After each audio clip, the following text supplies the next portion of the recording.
Hi guys, welcome to Polaris 2020.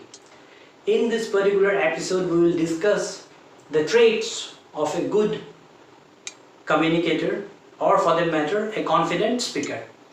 अगर आपको कहीं पे जो है किसी टॉपिक पे बोलने के लिए अगर बुलाया जाता है तो आपको जो है इन क्वालिटीज़ को वहाँ पे एग्जिबिट करना पड़ेगा। तो इसलिए बहुत इंपॉर्टेंट है कि हमको पता रहे कि एक अच्छे स्पीकर में कौन से गुणों का होना बहुत ज़रूरी है, कौन सी क्वालिटीज़ जो है आपको एक अच्छा स्पीकर बनाती है, उनके बारे में हमको जो है इस वीडियो में पता चलेगा। तो मेरा सभी से दरख्वास्त है कि इस वीडियो को अंत तक ज़रूर देखें। First and foremost, when you speak make sure that you are very confident. अगर आपको कॉन्फिडेंट अपियर करना है तो बहुत इंपॉर्टेंट है कि आप जिस सब्जेक्ट के ऊपर बोलने वाले हैं उसके बारे में आपको अच्छी खासी जानकारी होनी पड़ेगी। अगर जानकारी नहीं है तो आपको जानकारी किसी सोर्स से आपको जो है इकट्ठा करना पड़ेगा, क्योंकि अगर आप जिस टॉपिक पे बोलने वाले हैं अगर उसके बारे में आपको जानकारी नहीं है तो डेफिनेटली आपके लिए कॉन्फिडेंट अपियर करना काफ़ी मुश्किल हो जाएगा। और अगर जानकारी की कमी के अभाव की वजह से अगर आप उस तरीके से नहीं बोल पा रहे जिस तरीके से बोलना है तो सामने वाले को श्योरली पता चल जाएगा कि one not a very good speaker. So therefore it's important that you go to act in a very confident manner when you stand before a large gathering of people, and for that purpose you got to know in advance what is the topic, and you got to make sure that you have sort of collected enough information about the topic and you got to speak accordingly. Apply KISS method, that is keep it short and simple method. अगर आप बहुत लंबा statement बोलेंगे तो सामने वाले के लिए आपके स्टेटमेंट्स पर कॉन्सेंट्रेट करना मुश्किल हो जाता है, लेकिन अगर आपने शॉर्ट और सिंपल स्टेटमेंट बोला तो सामने वाले के लिए कॉन्सेंट्रेट करना भी आसान होता है और समझना भी काफ़ी हद तक आसान होता है। क्योंकि जब हम कम्युनिकेट करते हैं तो डेफिनेटली हमारा सारा कोशिश ये रहता है कि हम जिस बात को बोल रहे हैं वो सामने वाला समझे, क्योंकि अगर हम उनको समझा नहीं पा रहे तो फिर तो कम्युनिकेशन बेमायने हो जाती है। तो उस सूरत में बहुत इंपॉर्टेंट है कि आप शॉर्ट एंड सिंपल स्टेटमेंट का ही सहारा लें। अगर आप लंबा स्टेटमेंट बोलते हैं ना तो फिर सामने वाले को समझ में नहीं आएगा और आपका सारा मेहनत ज़ाया चला जाएगा।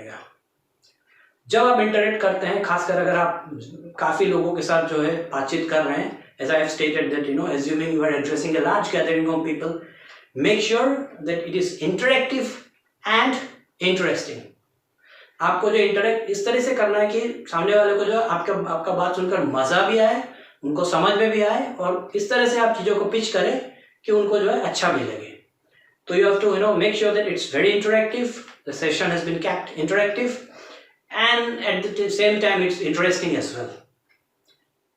जहाँ तक हो सके अगर हम टू वे प्रोसेस से कम्युनिकेट करते हैं तो ज़्यादा अच्छा होता है, क्योंकि अगर एक बोल रहा है और बाकी सुन रहे हैं और ऐसे ही सारा जो है सेशन ख़त्म हो जाता है तो आपके लिए पता करना मुश्किल है कि लोगों को कितना समझ में आया है। तो बीच बीच में अगर आप सवाल पूछते रहेंगे तो आपको पता चलेगा कि लोगों को जो है कितना समझ में आ रहा है, और इसी बहाने आपको फीडबैक भी मिलता रहेगा कि whether you have sort of given them the right information in the right fashion or not, whether you have succeeded in your attempt or not.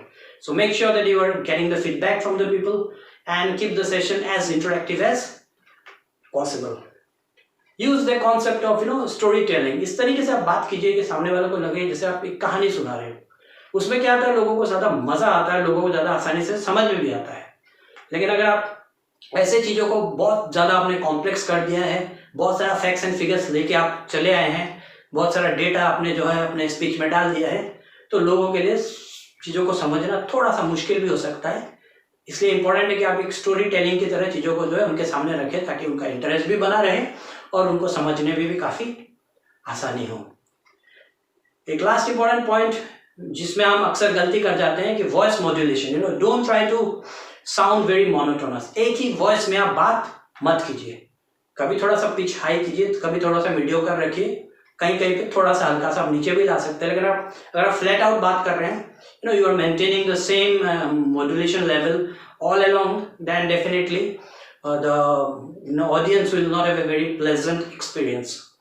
सो ये कुछ इंपॉर्टेंट मैं समझता हूँ पॉइंट है जिनको जो है आपको जानना पड़ेगा अगर आप एक कॉन्फिडेंट स्पीकर बनना चाहते हैं। तो यही कहकर मैं इस वीडियो को यहाँ पे समाप्त करना चाहूँगा। आप सभी से गुजारिश है कि पॉलरिस 2020 को लाइक, शेयर, सब्सक्राइब जरूर कीजिए and make it a point to press the bell icon. Thank you very much for watching Polaris 2020।